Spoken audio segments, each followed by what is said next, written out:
আসসালামু আলাইকুম। সামনে রমজান মাস চলে আসছে। তো এই সময়ে আসলে আমাদের স্বাভাবিক খাদ্যাভ্যাসের কিছুটা পরিবর্তন হয়। তো এই পরিবর্তনটা আসলে আমাদের এই সাবজেক্টের কোলোরেক্টাল সার্জারির পেশেন্টের জন্য একটু সিগনিফিকেন্ট, মানে ইম্পর্টেন্ট। এই জন্য যে আমাদের আসলে সাবজেক্টে দেখা যায় যে মলটাকে নরম রাখার ব্যাপারটা খুব ইম্পর্টেন্ট, কারণ এটা শক্ত হলে বেশি প্রেশার দিয়ে করতে গেলে সাধারণত বিভিন্ন ধরনের অসুখের সূচনা হয়ে থাকে। তো এই সময়ে যাতে এই ব্যাপারগুলো না ঘটে, যেহেতু আমাদের এই সময় একটা দিনের একটা বড় সময় আমাদের পানি খাওয়া হয় না, তো আমরা এই সময়ের কিছু অ্যাডভাইস এই ব্যাপারে দিতে চাই।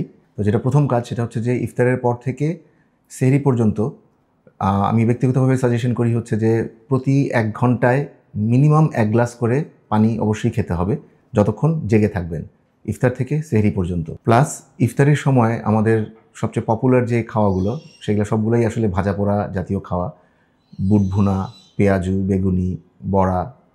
তো এই জিনিসগুলো যদিও খুবই উপাদেয় এবং আসলে রোজার সময় না খেয়ে থাকাটা খুব ডিফিকাল্ট, কিন্তু তারপরেও আমার সাজেশন থাকবে হচ্ছে যে যাদের এই রোগগুলো আছে তারা তো অবশ্যই, এমনিতে আমরা সবাই চেষ্টা করবো জিনিসগুলো একটু কম খেতে।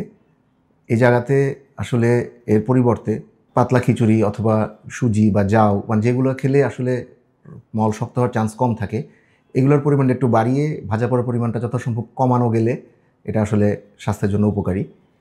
আর এই রমজান মাসে মাংস জাতীয়, বিশেষ করে গরুর মাংস, খাসির মাংস যথাসম্ভব কম খাওয়াটাই বুদ্ধিমানের কাজ হবে। মানে ঈদের দিন আমরা মাংসটা খাই, অন্য সময় এটা আমরা আসলে চেষ্টা করি যাতে কম খাওয়া যায়। তাহলে দেখা যাবে যে আসলে খুব একটা চেঞ্জ হবে না ওই আমাদের মলের যেই কোয়ালিটি সেটাতে, এবং পরবর্তীতে আসলে দেখা যাবে যে হয়তো এই অসুখগুলোও আমাদের হবে না। আশা করি ব্যাপারটা খেয়াল রাখবেন। ধন্যবাদ।